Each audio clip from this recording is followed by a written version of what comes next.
I don't know if I will speak in Italian, Spanish, or in English because we have good numbers of visitors from other nationalities. But thank God for the Ministry of Translation. No?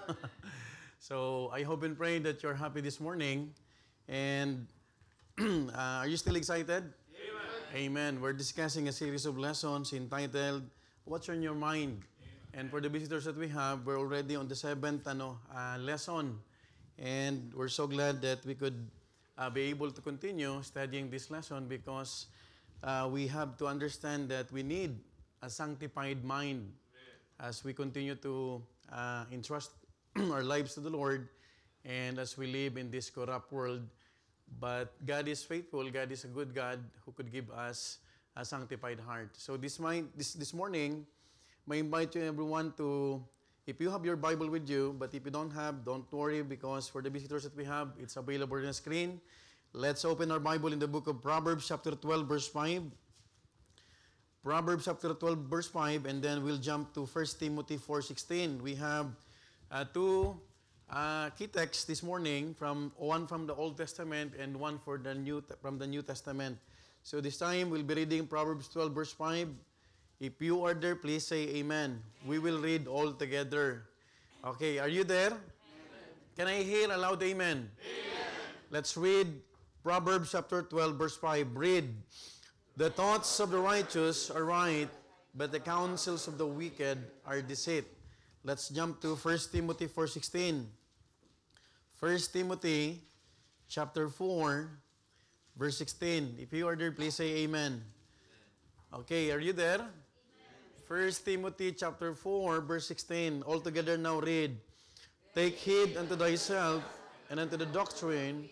Continue in them, for in doing this thou shalt both save thyself and them that hear thee. Allow me to read once again, but this time just follow me in silent reading. It says in the book of 1 Timothy chapter 4 verse 16, written by Apostle Paul to Timothy, he said, take heed unto thyself. So this is a warning. Are you following? Take heed unto thyself and unto the doctrine. Continue in them. For in doing this, thou shalt what? Both save thyself and them that hear thee. Let's go to the Lord in prayer. Heavenly Father, once again, Lord, we're so blessed, Lord, to call thy holy name in our midst, O Father. We don't want to sanctify us, even our minds, our hearts, our souls, through the blood of the Lord Jesus Christ. Forgive us, O Lord, and continue to meet the needs of thy people. And we also remember, Lord, your precious comfort to your people, Lord. Most especially, Lord, we remember Sister Fatima as her husband passed away, Lord. Be the one, Lord, to comfort her. And we pray for Brother Marcelo, Lord. Continue to exhibit, Lord, your grace and even mercy to their loved ones, O Father. Be the one also, Lord, to give us the sound mind, the clean heart, and even, Lord, the open heart to receive thy word. Thank you, Lord, for the good numbers of the visitors on site, and even, Lord, for the visitors who are about to come. Be the one to bring them all, Lord, as we continue to entrust everything to you. We love you, we honor you. In Christ's name we pray. Amen. Please be seated. Good morning. Welcome again, Architect Caballero, and we're so blessed to have him once again. We're so glad to have the visitors of Brother Sagani, no? And they are from, I believe, you are from? China. Which part in China? In the center of China. Wow. Amen. So you speak Mandarin? Mandarin? Cantonese? Yes, Chinese. Amen. So the wife of Architect Caballero is a Chinese. So she will be the one to translate you because she knows how to speak Chinese. Okay. We are so blessed to witness God's faithfulness in God's people. And this morning we just dedicated a vehicle, no? Brother Art, no? And it's a brand new car. And we thank God because another vehicle service will be added in our transport ministry. Mamaya siya po magsusundo mamaya ng mga bisita. No? At magpapapansit. No? Ayan. So, what's in your mind This is to discover the powerful or the power of biblical thinking. Now, in our text, it's very clear that the wisest man who ever lived in this world tells us in Proverbs 12 verse 5 again, he said, the thoughts of the righteous are right, but the counsel of the wicked are what? Deceit. And even in the New Testament, as we read, the writing of Apostle Paul, one of his writings, to his own son, Timothy, he said, take heed unto thyself and unto the doctrine, continue in them. Why? Why we need to continue? Because he said, for in doing this, thou shalt both save thy what? Thyself and them that what? Hear thee. So this morning, we'll be talking about the seventh lesson, the seventh part of this series. We'll be talking about the contaminated mind. No? So I am excited about the remaining lessons because the 8th one speaks about the closed mind. The 9th one is the censored mind. On the 10th, we'll be discussing the clean mind. On the 11th, the conformed mind. On the 12th, the Christ-like mind. And the last one is the committed mind. I hope that we'll appreciate the things that we're studying because we have to understand that Satan is working in the minds of many people, especially who doesn't have a relationship with Him, with God. So what is the contaminated mind? What is a contaminated mind? Remember, when we say contaminated, it means what? What comes in your mind when we hear the word contaminated or contamination? It's a dirty. Ano pa? Polluted, impure. Now, a contaminated mind usually, listen to this, refers to a way of thinking that has been corrupted, polluted, or influenced by harmful ideas. Not only ideas, but even desires. Or what? Attitudes. So I hope that you are very careful because if you are not aware, Satan can contaminate even our minds. Just as a clean water can become unsafe when mixed with impurities. You know what? I can drink this water because it's clean. But whenever a water is contaminated already, it is very dangerous to drink it. Now, we have to understand that it is unsafe when mixed with impurities. Also, the human mind can become contaminated when exposed to things that distort truth. Not only distort truth, but even goodness and righteousness. So, in a biblical sense, it can mean a mind influenced by sin, by pride, or worldly values. You know what? We have a good values in the Philippines. The young people or the children are used to say po and opo. But sometimes, ang sakit sa tenga. It's itchy to our ears. When you hear young people nowadays, they are just calling their parents in their names. And we thank God because we can teach our children to respect our parents. Amen? Now, in Titus 1 verse 15, the Bible tells us, unto the pure all things are pure, but unto them that are defiled and believing is nothing pure. But even their mind and conscience is what? Defiled. So meaning to say, we have to be very careful of what our children are watching because they can influence them.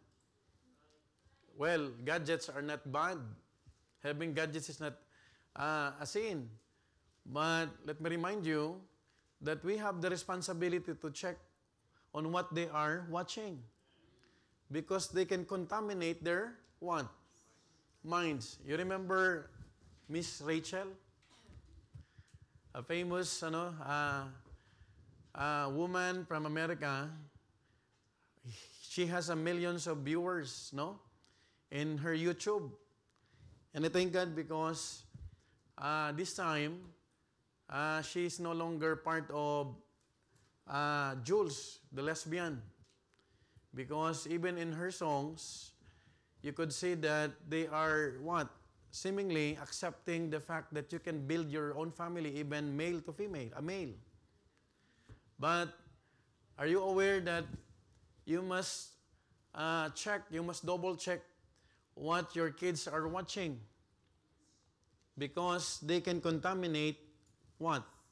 Their minds, their innocent mind. Now, also, when we say contaminated mind in a biblical sense, that is thinking patterns shaped by lies, bitterness, or immorality rather than by God's Word. So, remember that whenever we read the Bible, that is our best opportunity to what? To clean our mind, to plant seeds. And also, thirdly, a conscience that no longer clearly distinguishes right from wrong because it's been dulled by repeated compromise. So when you compromise your conviction, you have to be very careful. Because when you are used to that, you will see yourself that you are no longer, you have no capacity to discern what is right and what is wrong because you are used to do it. Mahirap kapag nasanay na. Hello? A callous hand, a callous skin, makikita mo, you cannot hurt a callous part of your skin. Because makikita mo lahat ay parang manhid na. Wala nang pakiramdam. The same thing with the sin that a person can commit. Kapag nasanay na yan, makikita mo, nasanay ka mag-cheat ng isa quizzes. Pag nasanay ka na dyan, you will not study anymore. You will just rely on cheating. Now, let us be mindful also that unlike light switches, our minds do not turn on and off instantly. Mabuti pa yung ilaw, you can turn on, you can turn off, switch off, Although that would be convenient, it's just not possible. Instead, we have to work on turning our minds off and keeping them close to wrong influences. Because the moment that you accommodated it, your brain will process it. Ang ilaw, pag sinarado mo, papatay ka agad. Pero ang brain, you cannot shut off your brain. The fact of the matter, even you're sleeping, part of our brains are working. That's why we have wild dreams. Are you following? That is why we need to be very careful to what we are reading, to what we are watching. No? Kailangan mag-ingat po tayo. Because our minds can be what? Contaminated. Now, Apostle Paul was aware of this even in 1 Timothy chapter 4 verse 16, the one that we have read a while ago. He warned Timothy to take heed and be careful lest his mind be what? Contaminated. So we too can slip into the role of Apostle Paul's pupil and learn how to guard our minds from contamination. Remember that to guard our minds from wrong influences by keeping our lives pure before God. Now let me ask you, is our mind clean today? Hello? Or you are just staring at your pastor and you are thinking many things. Minsan nakatingin ka pero lipad ang utak mo. Well, I have to remind you that we are in this place to study the Word of God. To use our brain, not to think of your problems in the Philippines. There's a time for everything. This Sunday school is intended for us to use our brain, to think, to learn, not to think someone. Hello? Because Satan has many ways to distract us. Now, the goals of these lessons is that we all may seek to rid ourselves of any sin in order to keep our vessels clean before God. Remember that this body is a vessel. Hello? Remember that this body is the temple of God. Secondly, the goal of this lesson is not to contaminate our minds by false teachers. Kanino tayo nakikinig? To whom we are listening. Hello? You know what? It's sad to say that there are many people who gave time for, some social media influencers. Rather than listening, meditating from the Word of God. Minsan, babad na babad tayo sa mga news. Pati news ni Vice Baganda, pangit. Alam na alam. Hello? Thirdly, the goal of this lesson is to saturate our minds with the truth of God's Word. We have to saturate our minds. Remember, every time you come to the church, we must have the desire to offer this body as a living sacrifice. And body, our minds is part of our body. We have to understand that. Number 4, our goal is to value God's Word and believe His values. Not just to listen, not just to add knowledge, but to what? To believe on it. If you say that you believe on it, you are doing it. Hello? It's not true that you believe on it while you are not doing it. Fifthly, to watch what we say by first watching of what we think. So, let's guard our minds. Let's watch our speech or words. And we can watch our words by watching what we think. Hindi ka naman magsasalita kung hindi ka nag-iisip. Are you following? Now, we will be talking about 3 main points this morning. Number 1, a closed brain door will keep one's vessels clean. Take note of the phrase, a closed brain door will keep one's vessel clean. You have to protect your body, your vessel. Because we are already, if you are claiming that you are a believer, please don't forget that we are already bought with a price. We are redeemed already by the blood of Jesus Christ. So we have the responsibility to what? To close our brain door to keep this body clean. We'll be talking about the rule of a clear caution, the requirement of a clean conduit, and secondly, a closed brain door will keep one's values centered. Remember, kapatid, we have to understand to give value the content of doctrine. Doctrine is simply what? Teaching. And secondly, the concern of deception. You know what? You can be deceived even if you are a believer. If you are not aware about what you are accommodating in your minds. And thirdly, we'll be talking about a closed brain door will keep one's voice clear. Is God's voice still clear to you? You know what?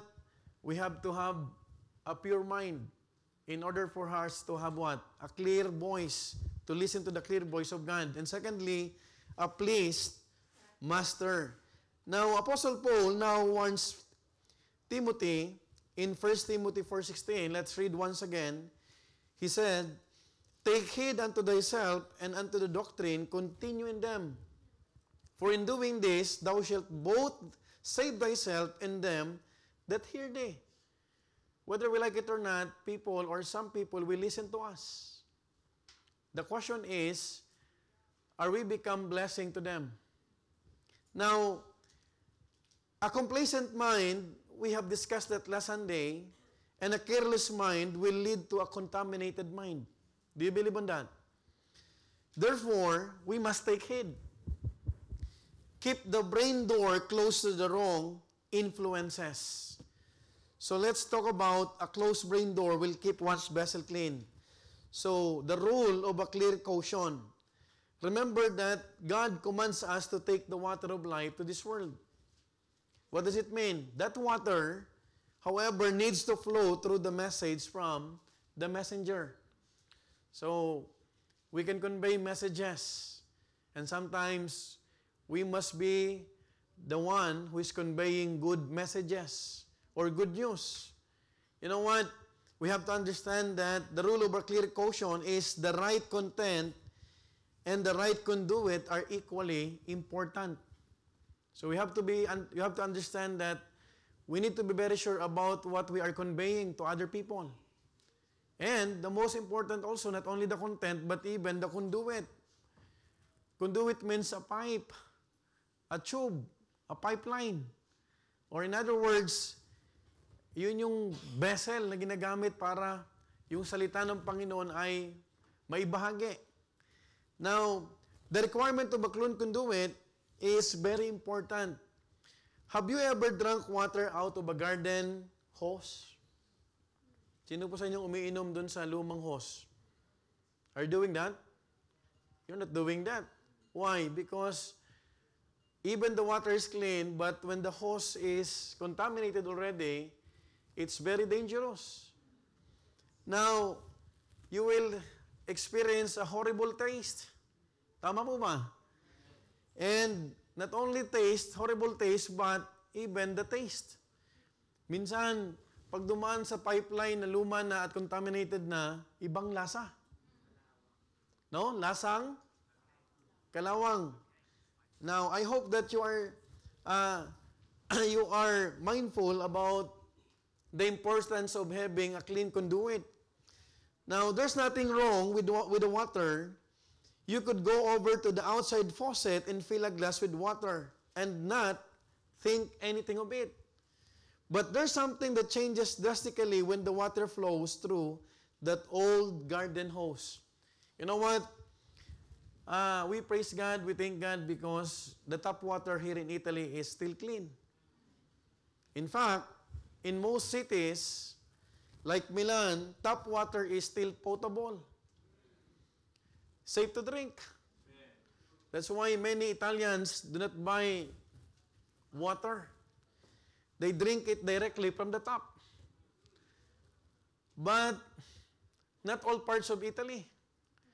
Because in some rural areas or older plumbing, you would see that in older buildings, water quality can occasionally be affected by old pipes. And you will experience what? Local contamination. So, the problem is not the water. The problem is what? The conduit. You know what? There's no problem about the message. Sometimes the problem is the messenger. Before we can convey clean message, we must be clean first. Kasi yung tubig, walang problema. Tama po ba? Ang problema, yung nagbabahagi. People will not believe on us if what we are sharing, mga kapatid, is contradicting to what we are doing. Let the walk talk. Amen? Oh, you will not believe when a person will tell you, oh, for God so loved the world that He gave His only begotten Son, and afterwards, He will curse. Tama po ba? You won't believe when a person, praise the Lord, Jesus is Lord, and then ako rap.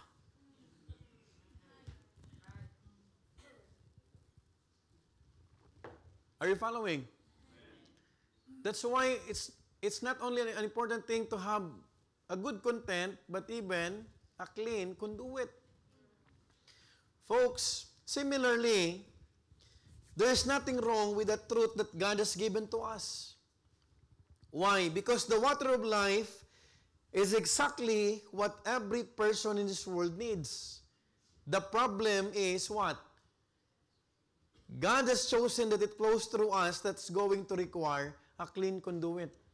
That's why it's impossible that God can use someone who is living ungodly.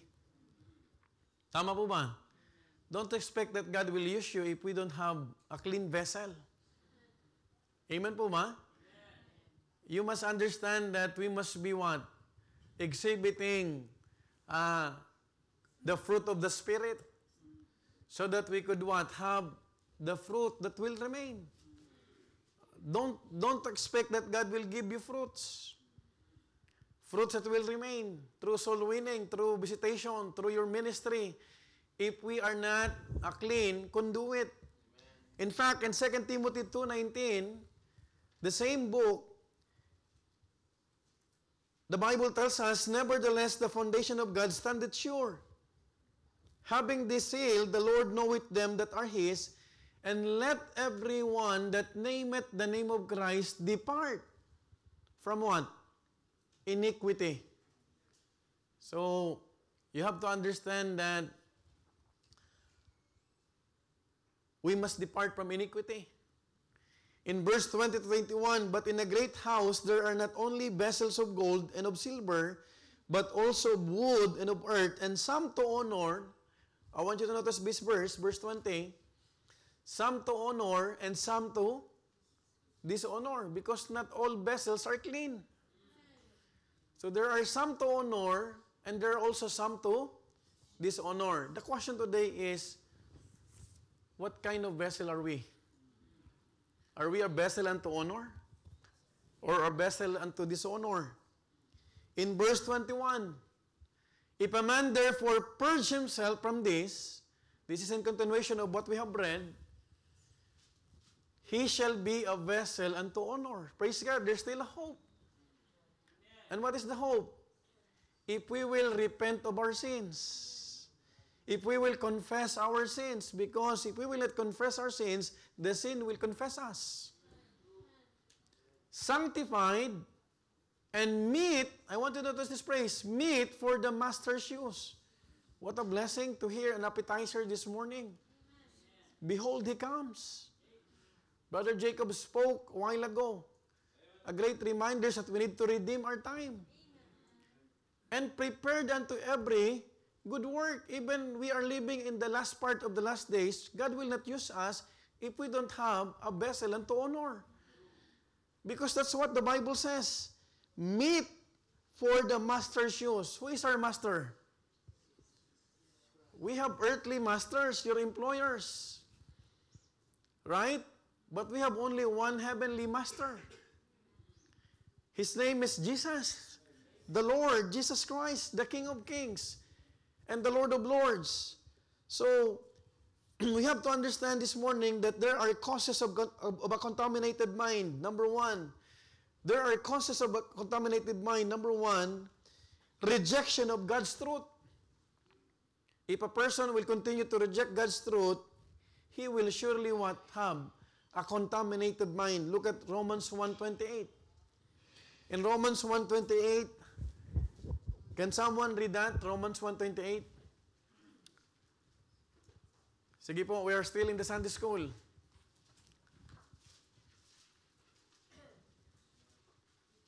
Romans 1:28. Can I request the visitor to read that? Romans 1:28. And even as they did not like to retain God in their knowledge, God gave them over to a reprobate mind to do those things which are not convenient. Thank you so much, Ma'am Luz. Look at this verse. And even as they did not like to retain God in their knowledge, this is what? Rejection. Right? A person will reject God's word, but look at the Bible says, God gave them over to a reprobate mind. You know what's the meaning of reprobate?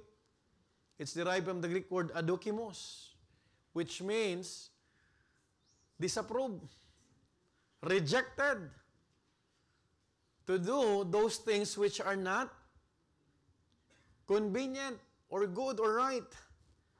So when a person rejects the word of God or God's truth, he will have what? A contaminated mind. Secondly, deception of the enemy. The causes of a contaminated mind. Number two, deception of the enemy. 2 Corinthians 11:3. Who can read that? Sister Mirna, could you please read that? 2 Corinthians 11:3. But I fear lest by any means, as the serpent beguiled Eve through his subtlety,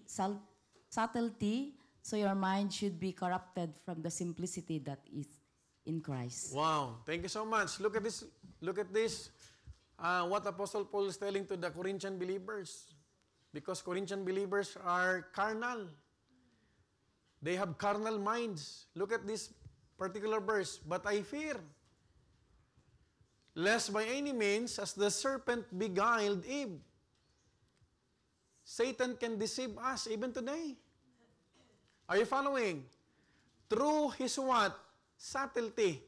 Oh, there's nothing wrong about browsing my social media. But you're already deceived.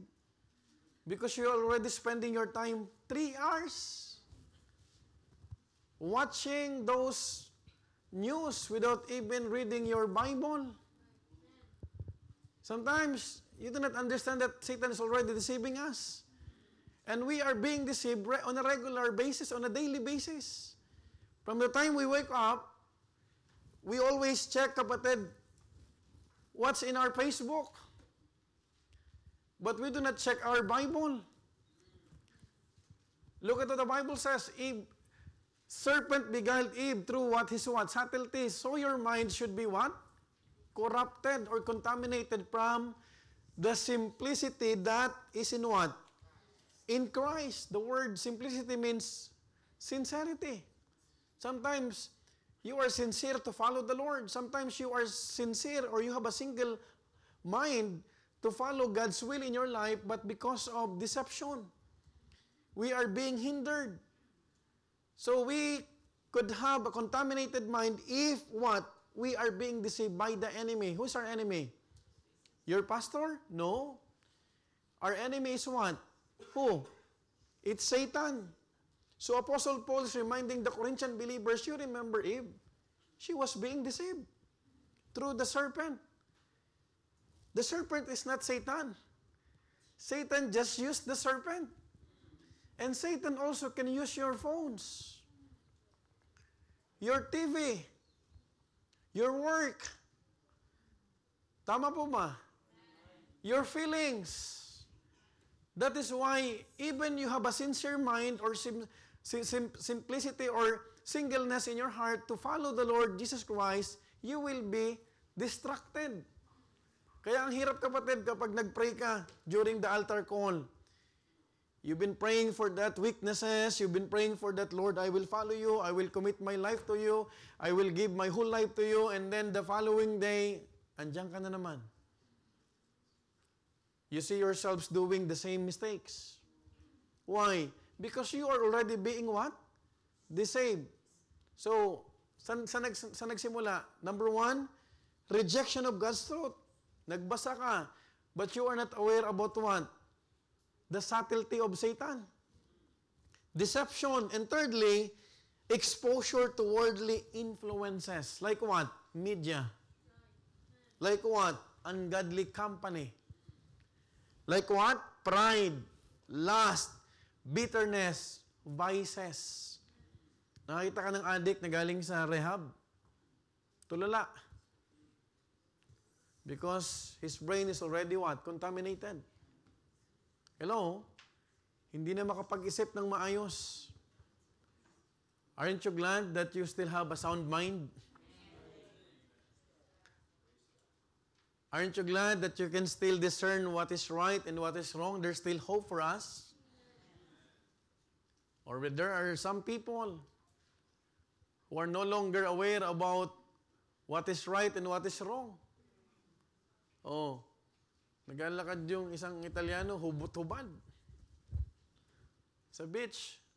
Wala nang kahihiyan eh. Right? Tama mo ba? Now, sino po sa inyo may aso? Si Max lang. Akala ko si Sir Mort hindi magtataas. The dog's dish was a nice one. Nakita na kayo ng kainan ng aso? May 2 compartments. One for water, one for the food. Minsan, ang ganda pa ng color. Tapos yung bones niya, may pangalan pa. Now, I am mentioning this because no matter how thirsty we are, we do not think to drink on that. Why? Bakit kaya? Because you believe that it is already contaminated. Tama ba? While the dog's dish is a vessel, it is a dishonorable one, and no one in his right mind would take in even clean water from such a source. Sino sa inyo nauhaw tapos ang inisip mo, pwede akong uminom dyan? No one will do that. Right? Now, no one wants truth coming from an error-filled life either. Keeping our thoughts right will keep our vessel clean. You cannot say that you love God and you hate your brethren. It's hypocrisy. It's a big lie that you love God and then you hate your pastor. Hello? Kaya hipokrituhan yan. You love God and you cannot forgive your own husband. Forgive. It's not costly. It should be free. Because we are still committing sin before the Lord. Amen? Di pwede sabihin ni Brother Joven na mahal ko ang Panginoon tapos galit siya kay Brother Emil. How can you love God that you don't see God? Tama? Tama po ba? Kalokohan yan eh. Now, a complacent mind and a careless mind will lead to a contaminated mind. Therefore, we must take heed. Kasi maraming proseso, maraming patibong ang dyablo. We must keep what? The brain door closed to the wrong influences. So a closed brain door will keep you what? Your vessel clean. Because we have understand that it's very important to have what? A clear caution. And we must have what? A clean conduit. Let's talk about a closed brain door will keep your values centered. You can value the content, mga kapatid, if you know the doctrine. Let's talk about the content of doctrine. Sabi ni Paul kay Timothy, take heed unto the doctrine. Interestingly, Apostle first addresses the conduit, but now stresses the content. It's not only sin that can ruin our thinking, but also the false teachings that constantly swirl around us. Maraming false teachers in our time. Are you following? Don't be deceived. Why? Because both sin and constant exposure to false teachings can corrupt what? Our thoughts, our minds. Minsan, we're always thinking, Pastor, pare-parehas lang yan. Hello? Bible din yan. Si Jesus din yan. But we must understand, we must cling to God's Word and sound doctrine. In Colossians chapter 2, verse 8, who can read this? Si Sister Judith kaya. Sir Judith, could you please read that? Mamimiss natin to, Sister Judith. Colossians chapter 2, verse 8.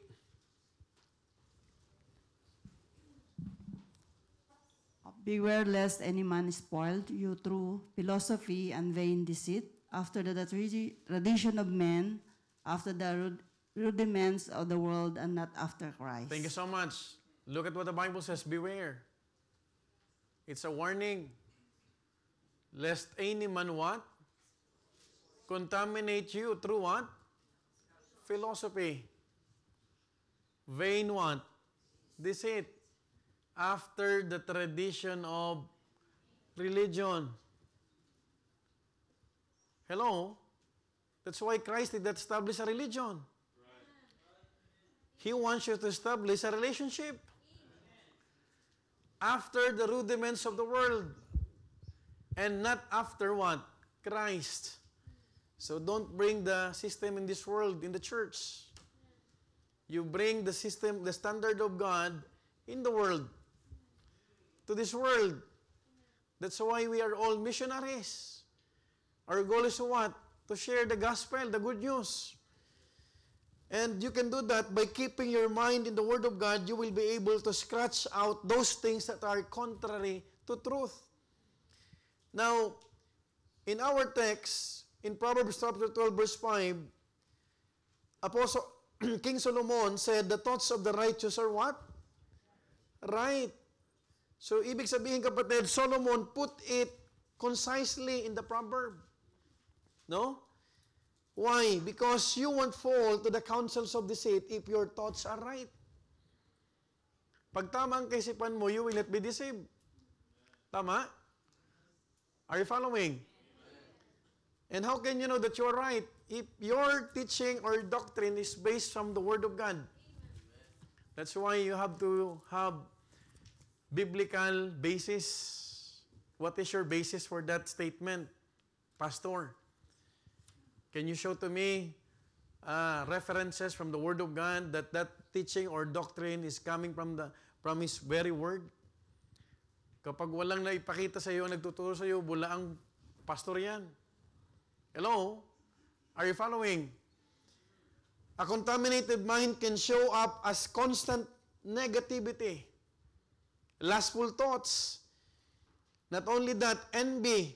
May mga taong inggitero. Alam mo ba taong inggitero? Hindi maging masaya sa taong masaya. Hello? There are some people who are envious to the success of other people. Hindi ka ba maging masaya? Be happy when people are happy. Amen? Are you glad? Are you thankful to the Lord? Are you rejoicing with Brother Art? Hindi naman cash yun eh. Kumbira ka. Ano bang kaisipan yan? Hello? There are some people, even Christians, contaminated mind. Be glad when people are rejoicing. Be mournful if people are sorrowful. May namatayan tayo, Brother Marcelo, an Italian brother who would like to follow the Lord in water baptism. Wala na, he was already promoted. Could you imagine the brevity of life? Tapos uubusin mo lang sa pag-inggit. Hello? Maging masaya ka kapag taong masaya, lalo kapag nakikita mo na ang kasayahan ng tao ay galing sa Panginoon. Amen? Malungkot ka sa kasalanan. Oh, minsan naiinggit pa tayo dun sa mga taong korap. Where are they now? Biri mo yan, nakapatik, 5 million, just a gift. Ngayon, pitik na lang. Wala na. Oh, wala na yung GMC, PBC na lang.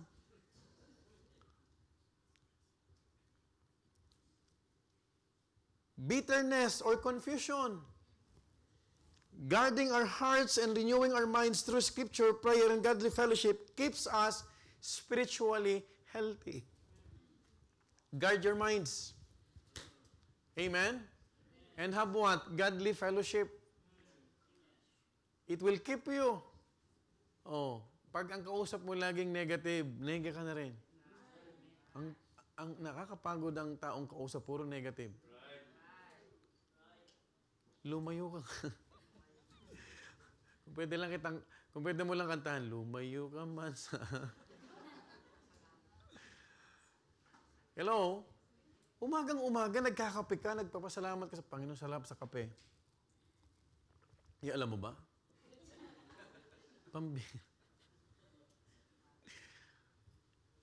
Kapoy ba? Sinong Ilonggo rito? Oo. Di ba? We're so blessed to have a vacation. But sad thing is there's no church.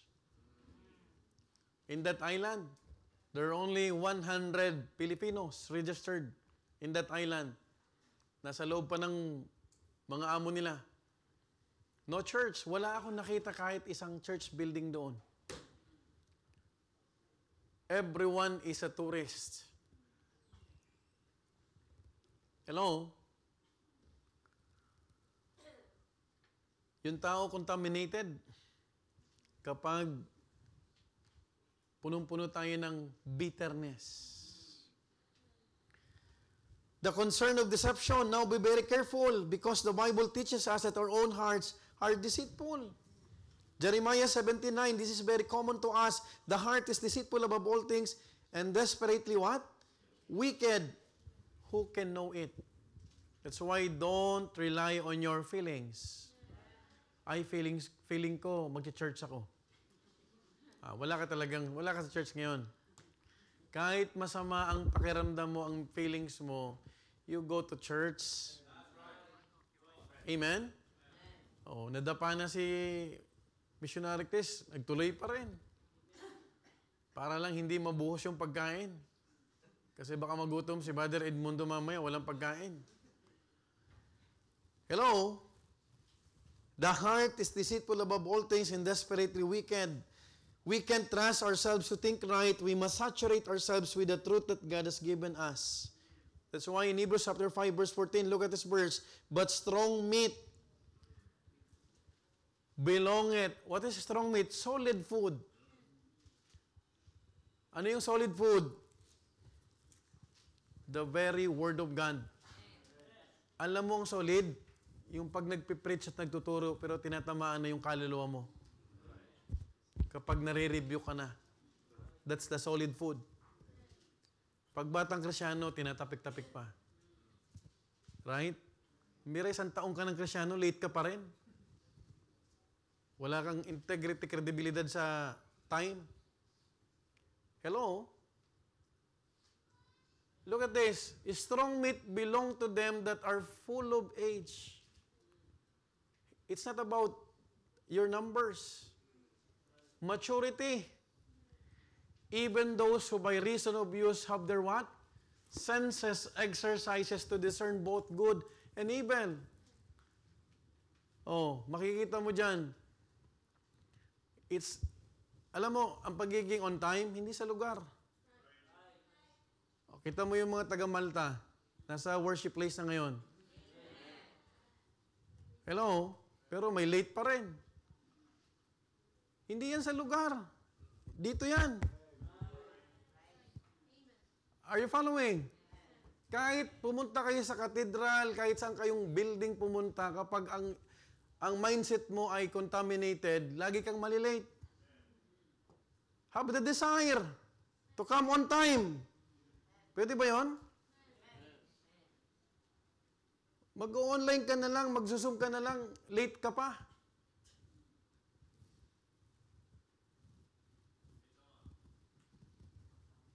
Si Bishop Romnick, alas 7, nag-Happy Lord's Day na.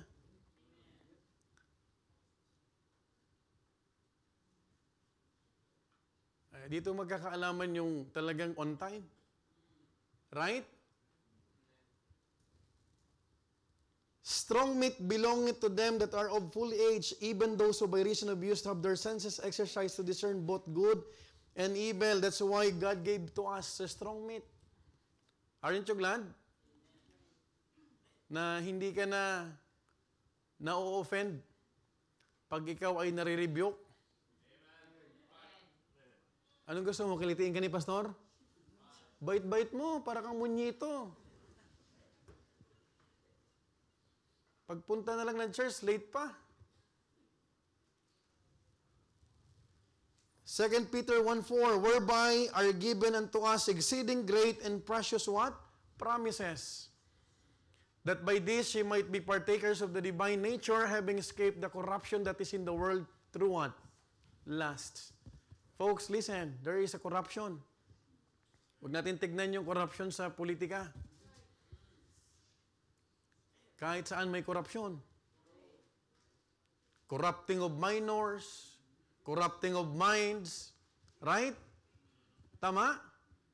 Tama po ma? When God's word is valuable, your values will be right. Notice how those two concepts were interwoven in the psalmist's life. Look at Psalms 119, verse 97 to 106. Ang sabi ni David, oh how love I thy law. It is my meditation all the day, that through thy commandments has made me wiser than mine enemies, for they are ever with me. You want to be wiser than your enemies? You read the Word of God. Sometimes we are being outsmarted by the devil because we're not reading the Word of God. Alam mo si Satanas, tuso. Pero ang Diyos, wise. Hello? Teka lang magkaiba ang porbo. Ang porbo, tulisan. Iyusuno porbo. That is a sin. Ang ibig sabihin ng pagiging wise, kapatid, wisdom is the principal thing. Amen? With all thy getting, get understanding. Anong beginning ng wisdom? The fear of the Lord. Let's continue, verse 99. I have more understanding than all my teachers. Oh, praise God.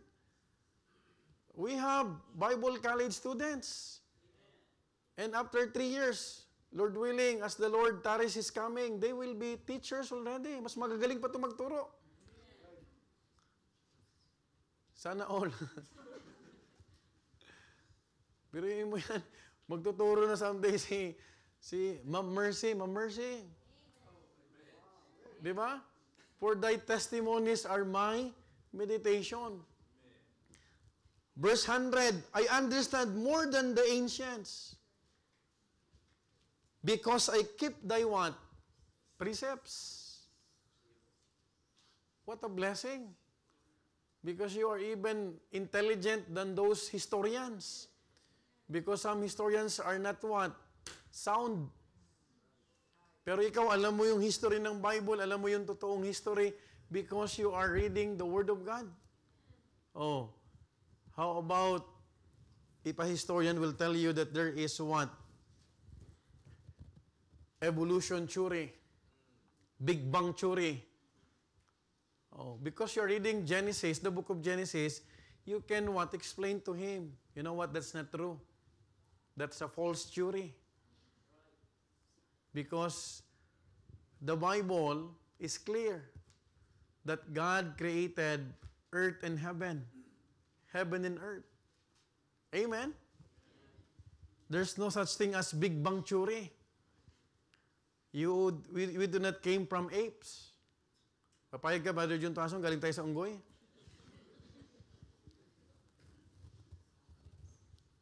Mistesa si Sir Perlita, sabihin, galing sa unggoy lang. Di ba? Hindi ka papayag.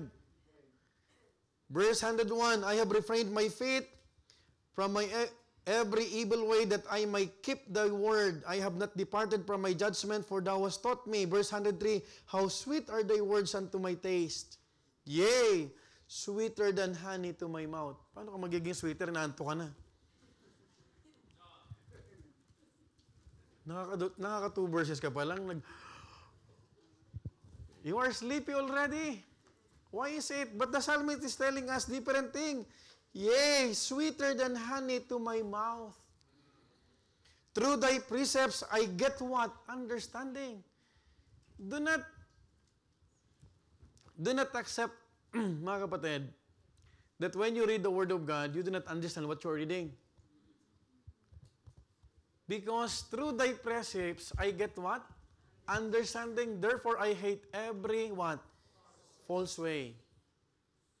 If you have a friend who is contaminated, makikita mo, you will not agree with her or with him. Sis, kahit kapatid mo sa Panginoon, sis, mukhang di ka nag-pray. Did you pray? You ask her, you ask him. Alam mo bang, just recently, nakita ko yung pinakamatamis ng ngiti ni Preacher Herme. Nung dumating yung mga kapatid. Ngayon ko lang nakita uli yun. Yung kakambalan pala niya magpapasaya.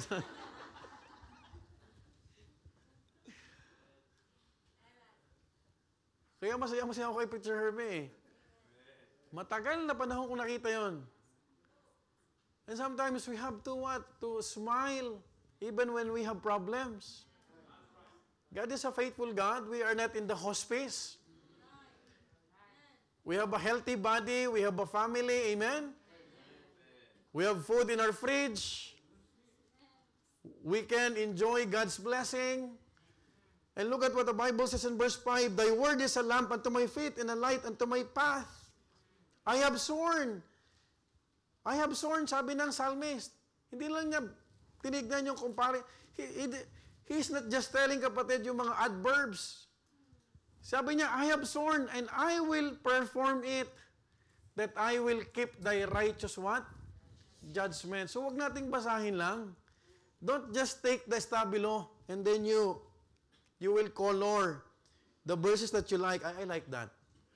Wala lang, I like that. Yun lang. Okay naman na estabilo mo yan, marker, okay lang yun. Pero, you have sworn, you must promise to the Lord, Lord, I will do this. Pangako ba, next Sunday, hindi ka malilate sa mga members? This is for members only, ha? Hindi kayo kasama visitors. You can come late. Anytime. Hello? A closed brain door will keep your voice clear. A pure mind. Look at verse 16 again. For in doing this, thou shalt both save thyself and then that hear thee. When you are thinking purely, you never have to worry about speaking dirty. Pag malinis ang isip mo, sabihin ko sa iyo, malinis din ang sasabihin mo. The old computer saying, garbage in, garbage out. Do you still remember that? Sinong computer science dito? Ha? Alam niyo yung Gigo? Parang ako lang matanda dito, ah. Yan na naman kayo. Gigo! Alam mo, minsan talaga, nagpapabata kayo. Ayaw magpapalata kayo. Di ba may computer lesson tayo? Garbage in, garbage out. Ano yun? Gigo.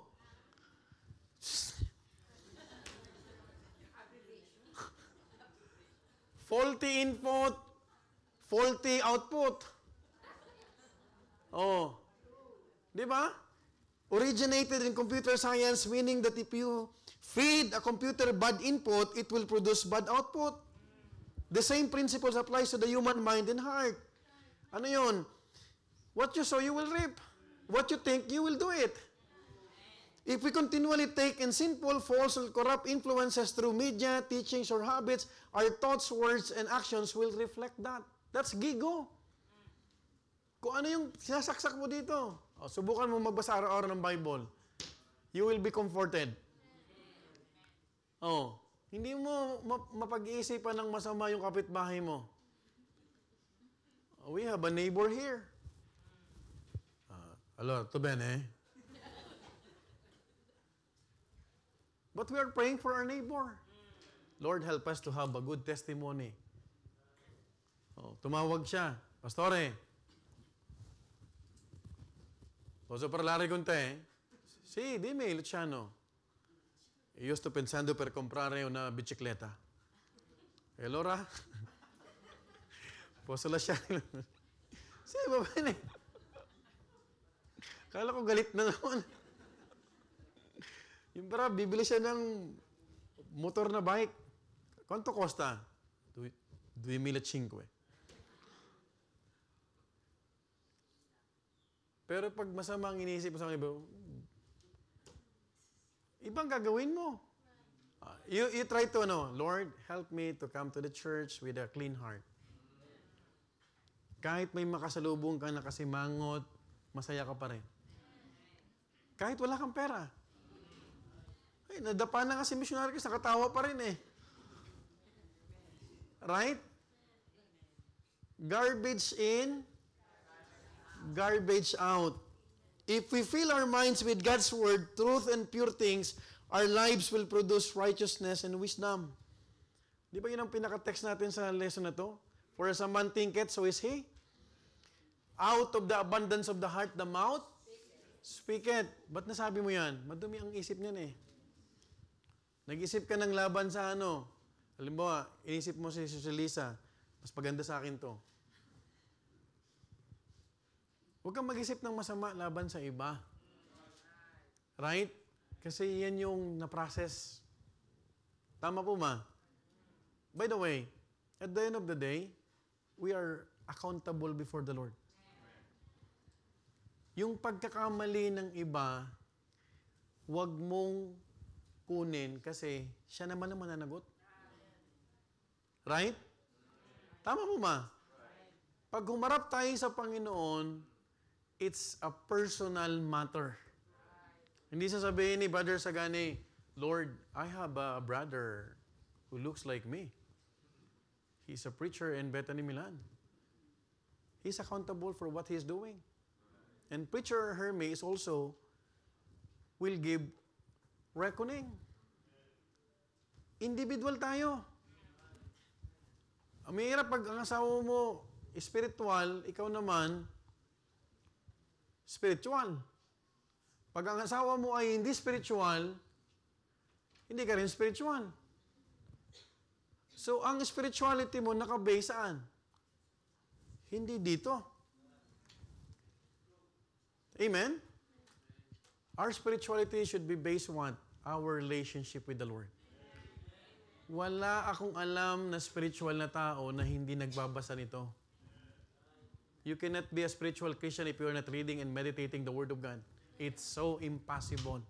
Believe me or not, I'm telling you, you can study a lot of doctrines and other things. If you are not meditating personally, you can have various ministries in the church. You can have 3 to 4 ministries and you are good about it. But let me remind you, if you are not meditating the Word of God and if you are not applying it, it's useless. Malulunod ka sa ministry, pero kapatid, malulunod ka rin kasabay ng ministry mo sa kasalanan. In Matthew 12:33 verse 35, we're almost done. Either make the tree good and his fruit good, or else make the tree corrupt and his fruit corrupt. For the tree is known by his fruit. O generation of vipers, how can ye being evil speak good things? For out of the abundance of the heart the mouth speaketh. A good man out of the good treasure of the heart bringeth forth good things, and an evil man out of the evil treasure bringeth forth evil what? Things. Folks, let us be reminded that we need to please our Master. No? It was said of Jesus in John 7:46, never man spake like this man. Why was this said? Because in him is no sin. Bakit ang Panginoon, He can speak, He spoke a lot of good things. Walang nakitang mali ang tao sa Kanya. Why? Because He knew no sin. That's the secret. Wala siyang ginawang kasalanan. All of us have said things that we regret. Minsan may mga nasabi tayo, ba't ko nasabi yun? Wala na, nabitawan mo na eh. Perhaps in frustration you have said, why did I say that? But way before we stop our tongues, we must stop our thoughts. Don't just stop your tongues. Stop your thoughts first. Kasi kung anong iniisip mo, yun ang lalabas sa'yo. Right? O, isipin mo pag kayong mag-asawa, ang kasiyahan nyo pag may pera lang kayo. Dapat masaya kayo kahit ang ulam sardinas lang. Amen? Hindi yung wala ka ng pera, wala na rin ako. May mga tao ang kasiyahan pag sa pera. Alam mo ba kapatid, hindi totoo na pag may pera, masaya. Look at them right now.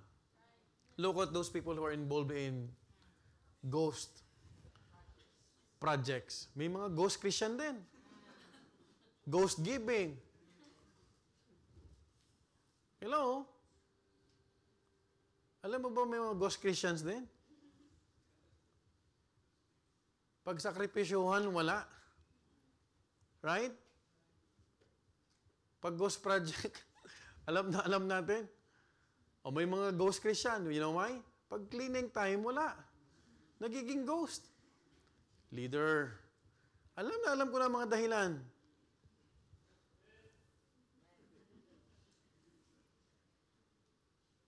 You are fully aware about ghost projects, right? In our country. But sometimes you do not see yourself in the mirror that you are a ghost Christians. O yung mga kapatid natin sa Malta, umuwi 2:00 na. Just to fix the altar, gumagawa ng pulpit si Brother Arthur. Si Brother Chris, nag-drive yun. Sa umaga, tapos sa gabi, nagpupukpok doon, tumutulong doon sa mga ano. Kasama ng mga brethren sa Malta. Hello?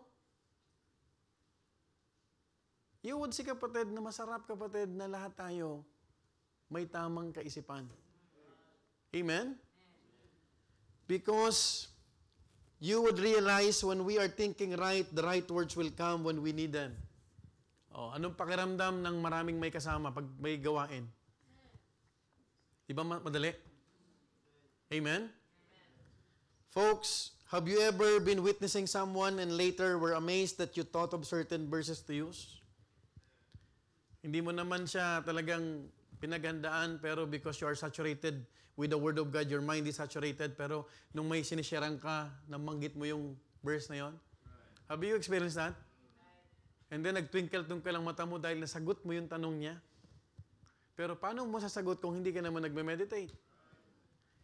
God allowed you to speak what you had stored. So keep the brain door closed so as to prevent a complacent mind, a careless mind, and a contaminated mind. Don't allow Satan to contaminate your mind. Remember, lahat naman tayo madumi. May kasalanan. Amen? But God bought us with a price, and that price is the blood of Jesus Christ. Nung nilinis na tayo, huwag mo nang hayaang dumihan ka pa. Are you following? Therefore, if any man be in Christ, he's a new creature. All things are passed away. Behold, all things become new. In the early verse of 1 Timothy chapter 4, Apostle Paul is very specific about why is it so important to keep a close mind. You keep your mind close. Saan? Wrong people. No. Hindi ako garbage bin. May mga gossipers na, sige, alam mo kapatid, if there's a subject that I have no interest, yung past ng isang tao. May past ka rin eh. You don't have? Oh, you're the most liar. May mga karumihan tayo. Wala kang mapapala dyan eh. Right? Alam mo mapapala mo? Makukuha mo? If you share the good news. Babago yung buhay. Kaya pag chismis, kapatid, walang masasave dyan. Let's move on. Amen? Maraming tao pa nangangayang salita ng Panginoon. Within thousands of thoughts going through our brain waves every day, it's very easy for the wrong things to slip in. Ang focus natin, mapasukan tayo ng mga kaisipan ng maganda. At very what? Fruitful. Amen? Kumain ka na lang ng mani. No? Peanuts daw are food for the brain. Amen? Kasoy. Hindi yung kasuya. Kasoy. Nuts. No? And then you will experience, kapatid, na yung memory mo tumatalas. Do you have any question? Oh, Sister Faye, question please. Pastor, because we are given a free conviction, God has given us conviction, which means parang we are